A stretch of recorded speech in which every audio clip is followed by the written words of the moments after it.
जैसे ही मोहसिन नकवी साहब ने वहाब रियाज और अब्दुल रज्जाक को फायर किया है, तभी से बाबर की पीआर लग गई है अपने काम पे। वो लग गई है कि सारी गलती इन दोनों की थी और बाबर की कोई गलती नहीं है। बाबर बहुत ही अच्छे से है। इनफैक्ट अब शाहीन शाह अफरीदी को भी टारगेट किया जा रहा है। आपको बता दूं कि कल वहाब रियाज और अब्दुल रज्जाक को मोहसिन नकवी साहब ने फायर किया। उनके पास जो रिपोर्ट पहुंची और बाकी प्लेयर्स के साथ जब उन्होंने कंसल्टेशन की, तो उनको ये पता चला कि आजम खान को स्पेशली काफी ज्यादा वहाब रियाज ने फोर्स किया था बाकी सेलेक्टर्स को कि उनको सेलेक्ट किया जाए। इनफैक्ट अब्दुल रज्जाक को भी सिलेक्शन कमेटी में वहाब रियाज की रिकमेंडेशन पे ही लाया गया था। इस वजह से वहाब रियाज के साथ साथ अब्दुल रज्जाक को भी फायर किया गया। मोहम्मद यूसुफ, असद शफीक और बिलाल जो कि डेटा एनालिस्ट भी है, इन तीनों को इसलिए मौका दिया गया क्योंकि इन तीनों को अपनी मेरिट पे सिलेक्ट किया गया था। वहाब रियाज को स्टार्टिंग में चीफ सेलेक्टर बनाया गया था। बाद में हालांकि वो नाम के लिए क्योंकि मीडिया से प्रेशर आया तो उन्हें चीफ सेलेक्टर के नाम से हटा के उनको भी एक कॉमन सेलेक्टर बनाया गया। लेकिन सबको पता है कि within the selection committee Wahab Riaz की सबसे ज्यादा से थी। साथ ही साथ जब पाकिस्तान टीम को ट्रैवल करना था, तब वहाब रियाज ने, जैसे इंडिया ने अपने 4 रिजर्व प्लेयर्स ले गए थे, पाकिस्तान की तरफ से किसी भी रिजर्व प्लेयर को ले जाने की जगह पे खुद को ले गए वो। जबकि वो एक टीम मैनेजर और एक सिलेक्टर थे, वो खुद को ले गए विथ फैमिली। और ना ही सिर्फ वो गए, वो नेट्स में बॉलिंग भी करते थे, वो टीम हडल का भी हिस्सा थे। तो वहाब रियाज को फायर करने से के लिए एक नहीं बल्कि बहुत सारे रीजन है।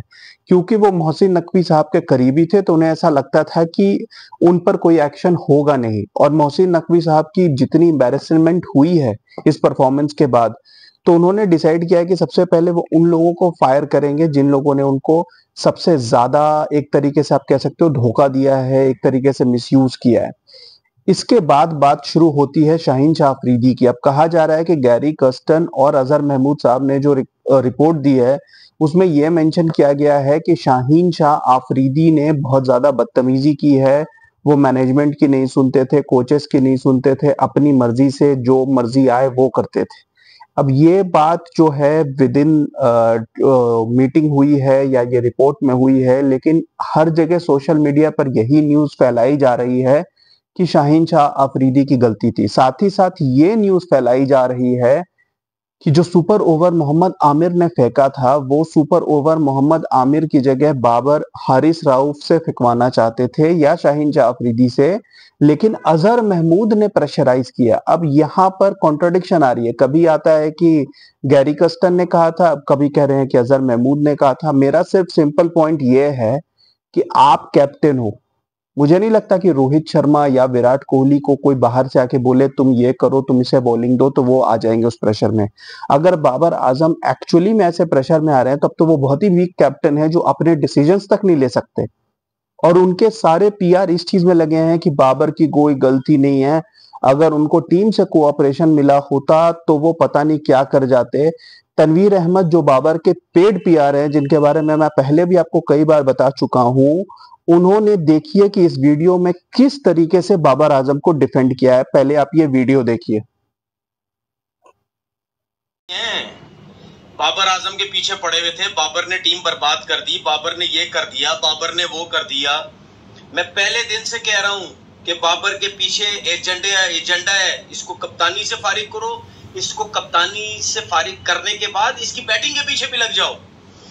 अभी आपने देख लिया कि जो कोचिंग स्टाफ ने रिपोर्ट दी है पाकिस्तान चेयरमैन क्रिकेट बोर्ड को, उसमें यह बोला गया है कि वहाब रियाज और अब्दुल रज्जाक साहब काफी ऐसे प्लेयर्स थे या कुछ ऐसे प्लेयर थे जिनको जो दूसरे सिलेक्टर्स थे वो सपोर्ट नहीं कर रहे थे, लेकिन वहाब रियाज और अब्दुल रज्जाक साहब ने उन लोगों को सपोर्ट किया, उन लोगों की तरफदारी की।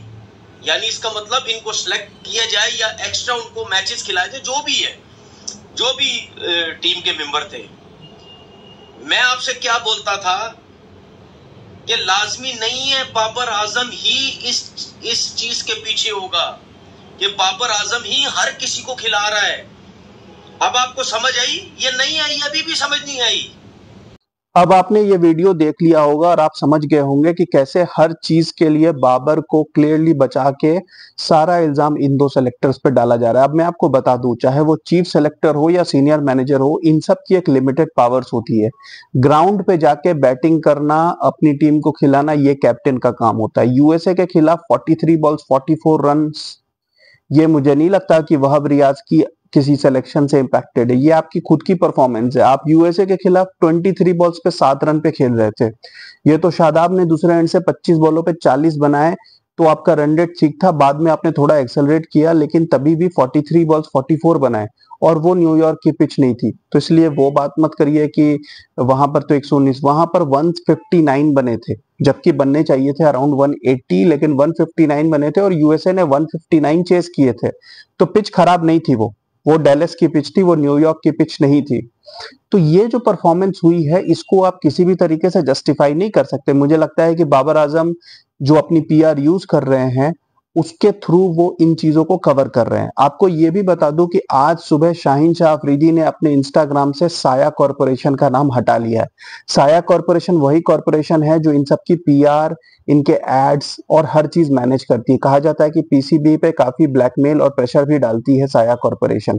अब साया कॉरपोरेशन से शाहीन शाह अफरीदी का नाम हटने का मतलब है, कहीं ना कहीं शाहीन शाह अफरीदी को शक हो गया होगा कि साया कॉरपोरेशन शायद अब इनके बेनिफिट के लिए काम नहीं कर रहा है, और कहीं ना कहीं ये बाबर आजम को प्रेफर कर रहा है। अब जो भी इसका रीजन हो, लेकिन अभी फिलहाल जो भी ये सारी चीजें हो रही हैं, इसमें एक और खबर उठ के आई है, वो ये है कि वहाब रियाज साहब अपनी फैमिली के साथ जो यूएस गए थे, वहां जाते ही उन्होंने एक कवाली प्रोग्राम रखा था जिसमें $25 की टिकट थी। ये न्यूज सब जगह आई थी, आपको भी पता होगी कि $25 पर टिकट पे पाकिस्तान टीम के साथ डिनर करने का मौका था, जिसमें 6 से 7 क्रिकेटर थे। कहा जा रहा है कि वहाब रियाज ही उसके ऑर्गेनाइजर थे, या उसके ऑर्गेनाइजर के साथ मिलकर ये कर रहे थे, जिसमें उनका अच्छा खासा बेनिफिट था। तो वहाब रियाज का प्लान ये था कि वो यूएस को बहुत हल्के में ले रहे थे, टीम ढंग से प्रैक्टिस तक नहीं कर रही थी, सारा फोकस इसी डिनर पे था कि किसी तरह जाके वहां प्रोग्राम करते हैं, पैसे कमाते हैं, और उसके बाद यूएस के गेम और इंडिया के मैच के बीच में एक गाला डिनर भी प्लान था, उसके भी टिकट्स बिक रहे थे। प्लान ये था कि पहले कवाली प्रोग्राम होगी जिसमें कि $25 के टिकट होंगे, उसके बाद एक गाला डिनर होगा, उसमें भी कुछ पैसे कमाए जाएंगे, फिर इंडिया का मैच होगा। लेकिन क्योंकि वो यूएसए से हार गई पाकिस्तान की टीम, इस वजह से वो डिनर कैंसिल करना पड़ा, और बाद में जब इंडिया से भी हार गई तो वो प्रॉपर दोबारा हो नहीं पाया।